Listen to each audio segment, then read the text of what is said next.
Have you ever trusted the man you married with every part of your life, only to discover he was quietly giving away the one thing that was meant for you alone? Have you ever realized too late that the person who promised to protect your future was steadily spending it on a past that never included you? My name is Margaret. And when I turned 60, I thought the biggest decisions left in life were gentle ones, like what color to paint the guest room, or whether to finally replace the old porch furniture that had been there since our boys were little.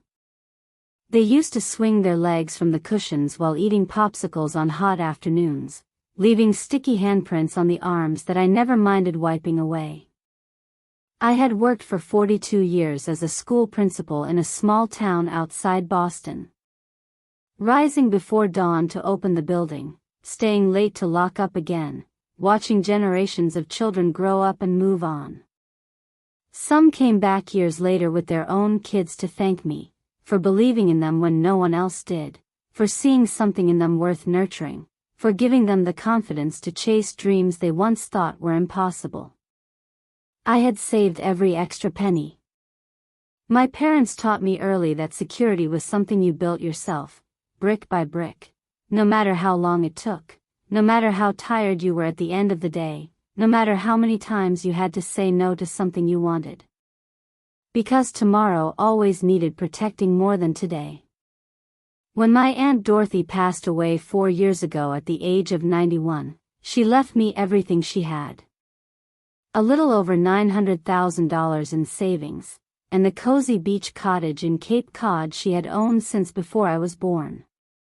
A place that held every happy memory of my childhood and beyond. Every summer day spent barefoot on the sand. Every storm watched from the porch. Every Christmas with just the two of us, decorating a small tree with ornaments she had collected over decades. Aunt Dorothy never married. Never had children. She always said I was the closest thing she had to a daughter, the one who spent every summer with her from the time I was 8 years old. Learning to dig for clams, bake blueberry pies, and listen to her stories about the war, the dances, and the boy who went away and never came back. Stories she told while we sat on the porch watching the light fade over the water, her voice soft and steady like the waves themselves. The cottage was small. 3 bedrooms, a wraparound porch, weathered shingles that turned silver in the sun. A short path through the dunes to the beach where the water was always cold, the gulls cried overhead, and the sand held your footprints only until the tide came in to wash them away, leaving the world clean again. It smelled of salt air, old books, and the lavender sachets Aunt Dorothy kept in every drawer.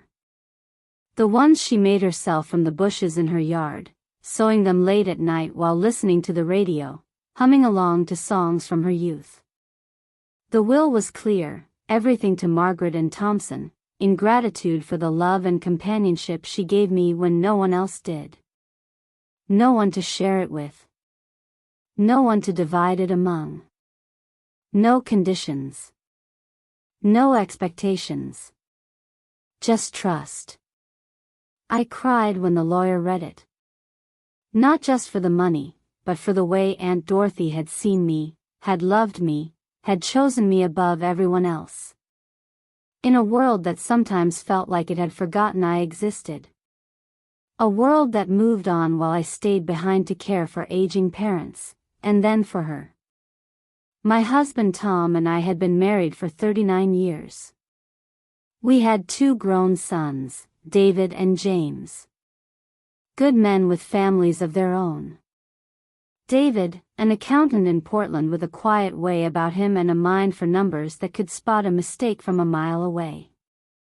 James, a high school history teacher in Seattle who could tell a story that made you feel like you were there, living every moment.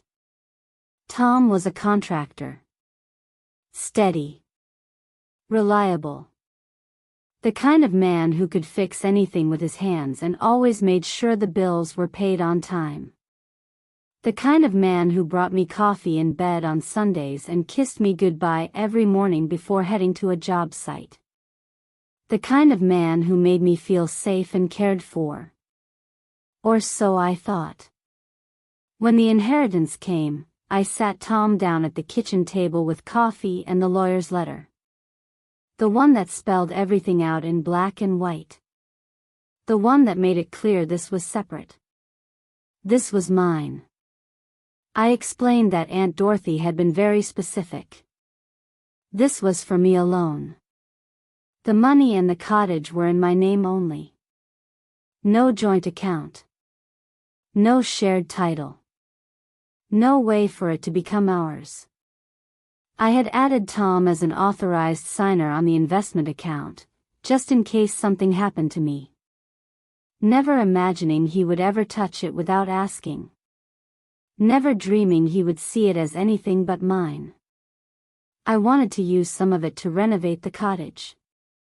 Make it comfortable for our grandchildren. Add a bigger deck. Maybe update the kitchen with new appliances and quartz counters. A place where memories could keep growing. Where my boys could bring their children and feel the same peace I had always felt there. Tom listened, nodded, squeezed my hand, and said, "Of course, honey. It's yours. Do whatever makes you happy. I'm just glad Dorothy thought of you. She knew how much that place meant to you. She knew you would take care of it." I believed him completely. Because why wouldn't I? We had built a life together. Paid for college, weddings, braces, cars, doctor visits, vacations. The kind of ordinary, extraordinary life that felt solid and real. We had never kept secrets about money before. We had always talked things through. Or so I thought. The first summer after the inheritance, we took the whole family to the cottage.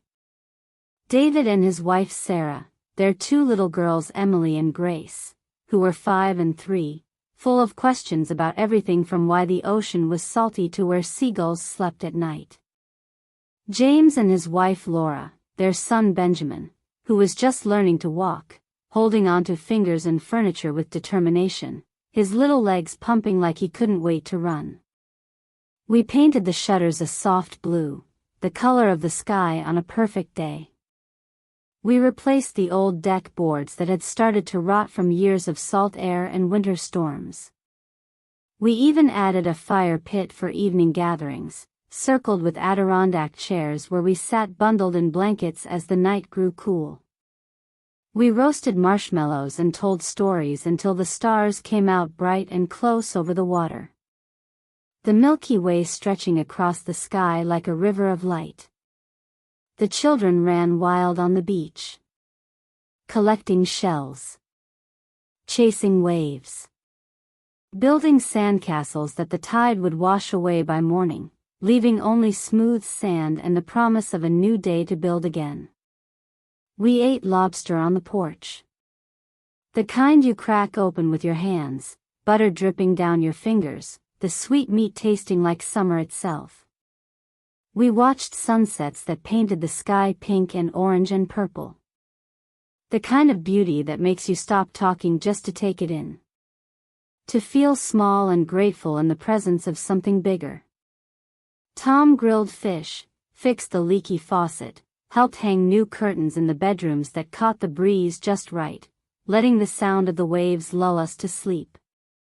He seemed happy too, saying, "This place is perfect, Margaret. Your Aunt Dorothy would be proud to see it filled with family again. Filled with laughter and little feet running across the floors. Filled with the kind of joy she always wanted for you." I felt like we were building something new. Something that would last for generations. Our family gathered in the one place that had always felt like home to me. The place where I could almost hear Aunt Dorothy laughing in the wind, whispering that this was right. This was what she wanted. This was the legacy she left me. The gift of time and love and memory. I went to bed every night listening to the waves and thinking, this is what the money was for. This is what Aunt Dorothy wanted. This is what family looks like. This is the legacy she left me, a place where love could grow, children could run free, and the world could feel safe and good. But then things started to shift. Slowly at first. The way the tide pulls back before you realize how far the water has gone. The way the light changes in late afternoon without you noticing, until suddenly it's dusk, and the world feels different. Colder somehow. Tom began talking more about his family. His sister Linda, who lived in a small apartment in Worcester with her 3 teenagers, struggling to make ends meet on a nurse's salary, working double shifts and still coming up short every month. His brother Mark, who was always between jobs and struggling to pay rent after the factory closed, leaving him with skills no one seemed to need anymore. His parents Robert and Joan, who were in their 80s and talking about all the places they never got to see. Because they spent everything raising 4 kids and helping with grandchildren, putting their own dreams on hold year after year. He would say things like, "Wouldn't it be nice to have everyone together at the cottage just once? Let Mom and Dad see the ocean again while they still can. Let them sit on that porch and feel the breeze the way you always talk about." I said, "Of course. We can invite them for a long weekend, maybe over the 4th of July. We can have a big barbecue. Everyone can come." But a weekend turned into 10 days. Then 2 weeks. Then the whole month of August, when the weather was perfect, the rates at other places were high, and the cottage sat empty most of the time anyway. Then Tom started planning bigger things. Things that went beyond a simple family gathering. Things that felt like they were pulling from a different well. He came home one evening and said, "I booked a cruise for Mom and Dad. Their 50th anniversary is coming up. They deserve something special after all they've been through. All they sacrificed for us. All the years they went without so we could have more." I said, "That's wonderful, Tom. How much is it? How can we make it happen? What can we do to help?" He looked away and said, "Don't worry. I used some of the cottage money. It's family, Margaret. Family helps family. We have plenty, and they have so little. They never ask for anything." I felt a twinge. A little knot in my stomach. But I told myself he was right. His parents had been good to me over the years. Joan taught me how to make her famous apple pie that everyone asked for at potlucks. Robert helped us move into our first house and fixed our car more times than I could count when money was tight, when we were young and starting out. I let it go, thinking it was a one-time thing. A generous gift from money that was mine to share, if I chose to be generous too. If I chose to be the kind of person who helped family in need. The next year it was a trip to Disney World for Linda and the kids. They had never been. Tom said the teenagers would remember it forever. It would give them something to look forward to. Something to balance the hard things in life. The kind of magic that makes you believe in happy endings again. He paid from the account I had set up for cottage renovations and future security. The one I checked less often, because I trusted him. Because I was busy with grandchildren, book clubs, the garden club, and life. Then a new furnace for his parents' house, because the old one was dying, and winters in Massachusetts are brutal. No one should be cold in their own home, especially not at their age. Then a down payment on a used truck for Mark, because he needed reliable transportation for work interviews and job sites. Something that wouldn't break down and leave him stranded. Then private tutoring for Linda's youngest, who was struggling in school and falling behind, losing confidence with every bad grade. Each time Tom would say, it's just a little. It's what family does. You would do the same for your side if you had anyone left. And I would nod. Because Aunt Dorothy was gone. And there was no one else. No one to help. No one to share with. I started to notice the balance in the account dropping faster than I expected. Faster than the renovations could possibly cost. Faster than any reasonable expenses we had discussed or planned or even dreamed about. I asked Tom for the statements. He said, "Don't worry. I have it under control. I'm handling everything. You don't need to bother with the details. You have enough on your plate with the grandkids and your volunteering." I began to bother anyway. Because something felt off. Like a picture hanging slightly crooked on the wall. Like a note that was just a little out of tune. One quiet afternoon when Tom was at a job site in Framingham, I sat down with my laptop and went through the transactions myself. Going back 4 years. Month by month. Line by line. Transfer by transfer. Receipt by receipt. What I found made my blood run cold and my hands shake so badly I had to set the computer down and walk to the window to breathe. To steady myself before I could keep looking. Before I could accept what I was seeing. Over those 4 years, Tom had transferred more than $550,000 from my inheritance account.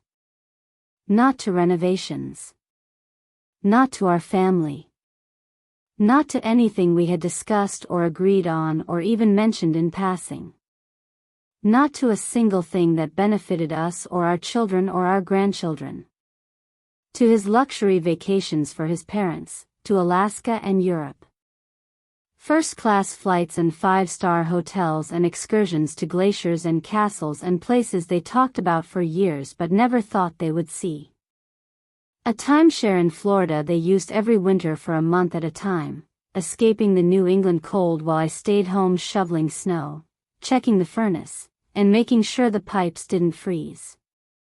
Private school tuition for Linda's youngest, who was struggling in public school and needed smaller classes and more attention. The kind of education that costs thousands every semester. A new roof and kitchen remodel for his parents' house. Because Joan deserved a beautiful kitchen in her later years.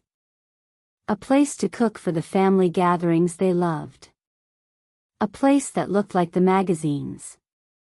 A boat for Mark, because he always wanted one to take the kids fishing on the weekends he had them.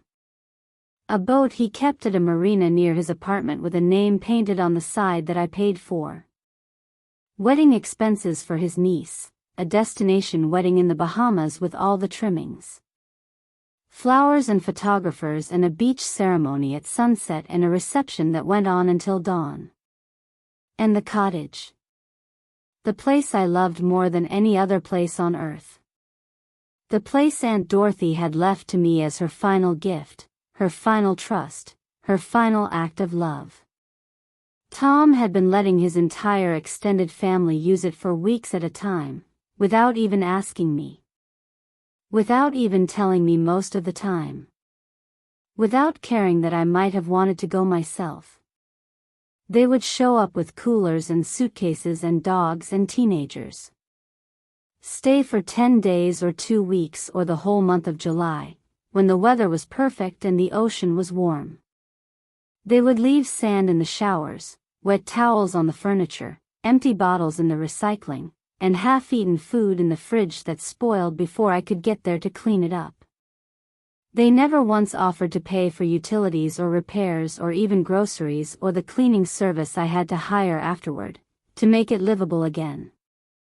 To erase the evidence of their stay. I found emails from Linda thanking Tom for the free vacation spot.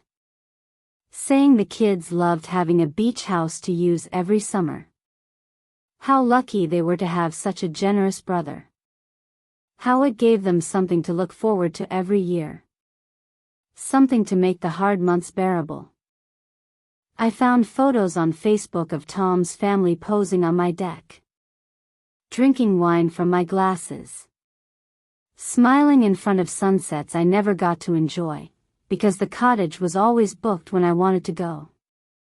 When I needed the peace of the waves and the smell of salt to remember who I was. To feel Aunt Dorothy close again. To sit on the porch and feel the breeze she loved so much. I found messages from Joan saying, "Thank you, son, for giving us memories we will cherish forever." The cruise was the trip of a lifetime.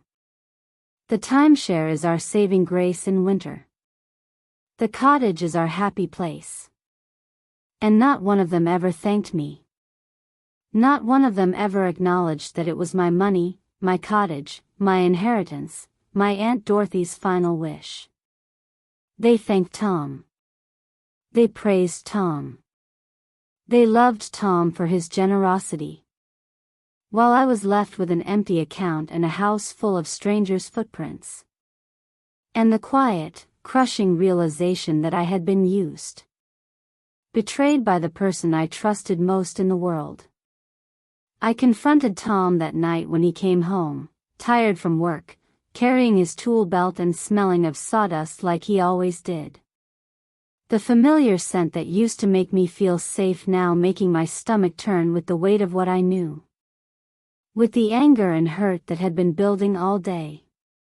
I had the bank statements, the emails, the photos printed and spread across the kitchen table, like evidence in a trial that had been building for years without me knowing. Without me suspecting until it was almost too late. Until the damage was done. I asked, "How could you do this? How could you take money meant for me, money left to me by a woman who had no one else, and give it away to people who never even sent a thank you card? Who never once acknowledged where it came from? Who treated it like it was theirs to spend without a second thought? Without a care for what it meant to me?" He got defensive at first, saying, "Family is family, Margaret. His family is my family too. We share everything in marriage. Everything we have is ours, no matter whose name is on the paper. No matter what the lawyer said. No matter what Aunt Dorothy wanted." I said, "No, Tom.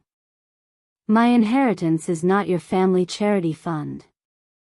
Aunt Dorothy left it to me because she trusted me to honor her memory. To use it wisely. Not to fund your relatives' dreams and vacations and new roofs and boats and weddings that had nothing to do with us. Nothing to do with the life we built." He said I was being selfish. That I had plenty and his family had needs. His parents were getting older. Linda was a single mom raising 3 kids alone. Mark was struggling to get back on his feet after everything fell apart, after the divorce and the job loss and the bad choices. I said, "They have always had needs, Tom. For 39 years. And we helped when we could, from our joint money. From what we built together. But this money was different. This was mine alone. This was separate. This was sacred. The last gift from the woman who loved me like a daughter. The one person who chose me completely." The argument went on for hours. Voices rising and falling. Tears coming and going.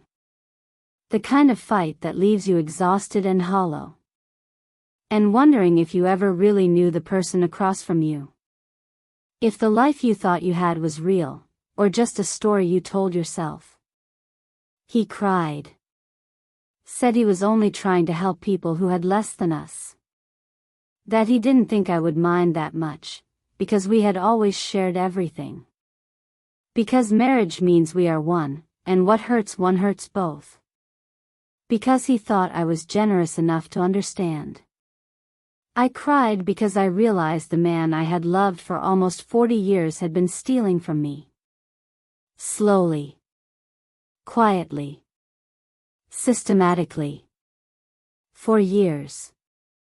taking what was mine and giving it away like it meant nothing. Like my trust meant nothing. Like our promises were just words spoken in a church long ago. He promised to stop. Promised to pay it back somehow. Promised things would be different from now on. Promised he would talk to his family and make them understand that it had to end. That the free rides were over. But the damage was done. The trust was shattered, like glass under a hammer. Pieces too small to put back together, no matter how carefully you try. No matter how much you want to believe it can be fixed. I could not unsee what I had seen. The transactions. The emails. The photos. The smiling faces of people who used my cottage, my money, my inheritance, without a thought for me. Without a single word of gratitude or respect or even basic decency. I could not unfeel the betrayal. The deep, aching hurt of knowing he had chosen them over me. Over us. Over the promises we made when we were young and thought love was enough to carry us through anything. When we believed we were building something that would last. I did not sleep that night. Or many nights after. The kind of sleeplessness that leaves you hollow and raw and questioning everything you thought you knew about your life. About the person you shared it with. I walked through the house touching the walls, the furniture, the photographs, wondering how everything could look the same when everything felt different. When the home we built together now felt like a stage for a play I never agreed to be in. A role I never auditioned for. A lie I had lived without knowing. I talked to my sons the next day over coffee at David's house, the one with the big backyard where the grandchildren played, chasing each other through the leaves. Their laughter the only bright spot in those dark days. David and James came over together. Their faces serious when I showed them the papers spread across the table. The evidence of years of quiet theft. Line by line. Transfer by transfer. Dollar by dollar. David, the accountant, looked through the statements with the precision he brought to everything. His jaw getting tighter with every page. Every dollar that disappeared into someone else's life. Every vacation and boat and roof that was paid for with money that was never theirs. He said, "Mom, that's theft." Plain and simple. He had no right to touch that money. It was separate property. He knew that when you added him as an authorized signer. He abused that trust completely. He took advantage of you. James, the history teacher, sat holding my hand and said, "You need to protect what's yours, Mom. You worked too hard. Aunt Dorothy wanted this for you, not for them. Not for people who never even knew her name. Who never cared about what it meant to you." They both hugged me and said, "Whatever you decide, we are with you 100%. We love you, Mom. We are proud of you for seeing the truth. For having the strength to face it. For not looking away." Their support was the first thing that felt solid in weeks. The first thing that made me believe I could stand up again. That I could take back what was mine. That I didn't have to accept this as my fate. I talked to a lawyer, a woman named Susan who specialized in estates and divorce for women in situations like mine. Women who had been taken advantage of by the people closest to them. The ones they trusted most. The ones who knew exactly where to hurt. She explained that because the money had been kept in my name only and the cottage titled solely to me, it remained separate property under Massachusetts law. Even though I had foolishly added Tom as an authorized signer for emergencies, a mistake many women make, thinking it's just practical. Tom had no legal claim to any of it. No matter how long we had been married.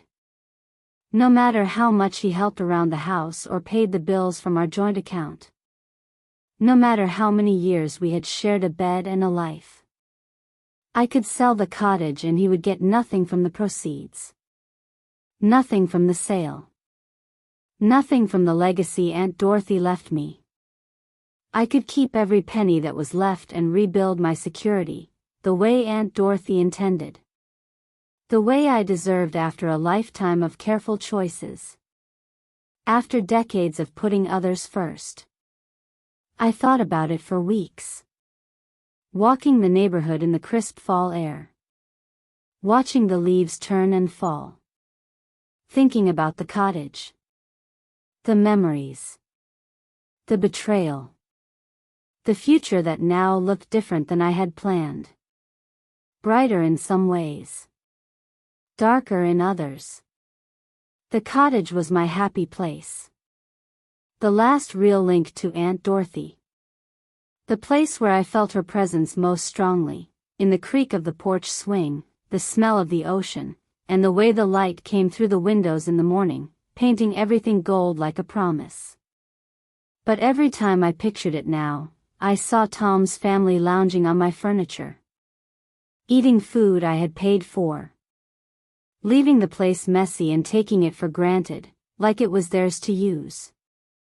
Like I was just the bank that funded their happiness without question. Without gratitude.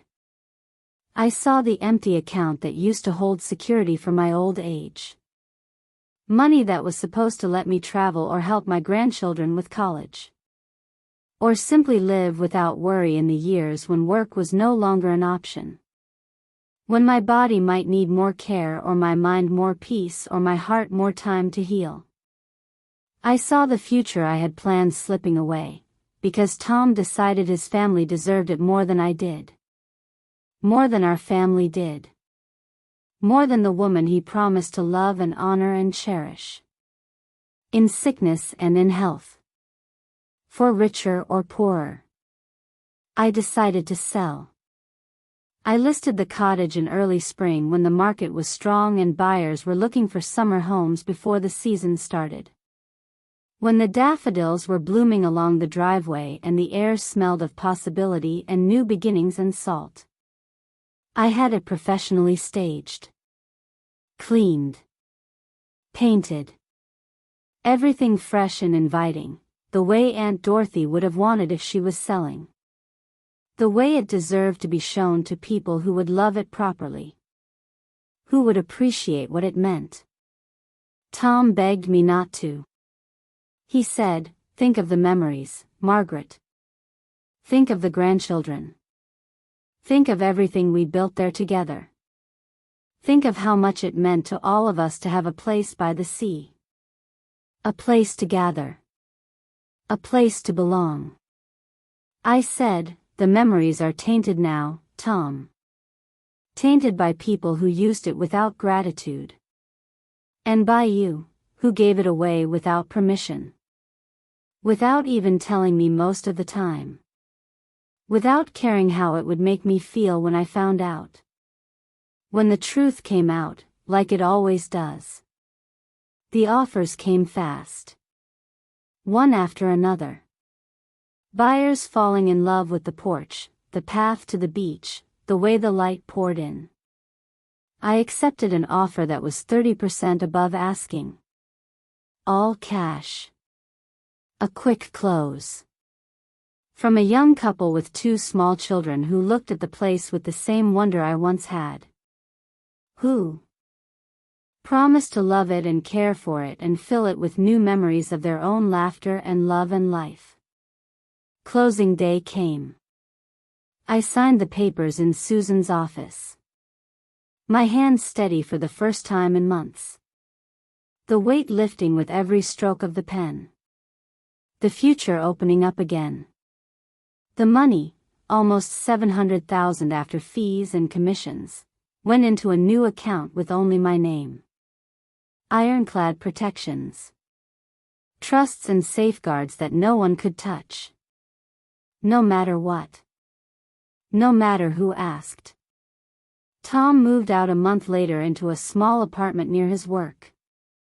A place with one bedroom and a tiny kitchen. Nothing like the home we had shared for decades. Nothing like the life we thought we were building. We are divorcing quietly. No big court battle. No dragging things out. No public washing of dirty laundry. No fighting over every spoon and picture frame. No giving him more than he deserves. He gets half our regular savings. Half the equity in our primary home, the one we built together over decades with joint money and joint effort. The one with the garden I planted and the treehouse he built for the boys. The one that still holds our history. But the inheritance money. The remaining $350,000 that he hadn't managed to give away. And the proceeds from the cottage. That's mine. All of it. Every penny Aunt Dorothy intended for me. Every dollar that was meant to be my security. My freedom. My legacy. The one thing no one could take unless I let them. The one thing I finally refused to let go. I bought a small condo on the water in a quiet town not far from where the boys grew up. A place with 2 bedrooms, a balcony that overlooks the bay, a kitchen big enough for baking with grandchildren, a living room with space for a Christmas tree and bookshelves full of the novels I always meant to read. The ones Aunt Dorothy would have loved. I furnished it with things I love. Soft blues and whites. Plants on every windowsill. Books everywhere. Photos of my boys and their families.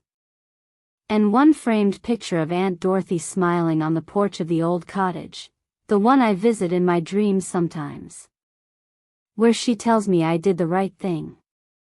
Where she says, "I'm proud of you, Margaret, for standing up for what was yours."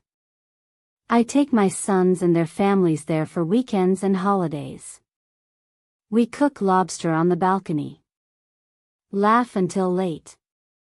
Tell stories about Aunt Dorothy and the summers we spent together, digging clams, watching storms roll in over the water, and waiting for the stars to come out one by one, lighting up the sky like hope. No one else is invited. No one else gets to use what is mine. Tom calls sometimes. Asks how I am. Asks if we can meet for coffee to talk. To see if there is any way back to what we had. To the life we used to share. I say, I'm fine. Better than fine. I learned a hard lesson at 60, marriage is partnership, but money can show you who your partner really is. When the mask comes off. When the truth is laid bare in black and white. When the numbers don't lie. When someone takes what is yours and gives it away without asking. When they choose their family over your trust. Over your wishes. Over your legacy. Over the promises they made when life was simpler. When love felt unbreakable. It's time to choose yourself. It's time to protect what you worked for. What was given to you. What no one has the right to take. It's time to start over, stronger, wiser, and finally free. So if you have money that is yours alone, an inheritance, a gift, a savings built over years of sacrifice, protect it. If your spouse starts spending it on people who never earned it, question why. If they say it's for family, ask whose family really benefits. Whose dreams are being funded? Whose life is being built on your loss? Because sometimes the person sleeping beside you isn't building a future with you. They're spending yours. And when you realize that, it's time to take it back. It's time to stand up. It's time to walk away, with your head high and your heart whole again. If this story hit home for you, hit that like button and share it with someone who might need the reminder. Drop a comment below if you have ever had to protect what was rightfully yours from the people closest to you.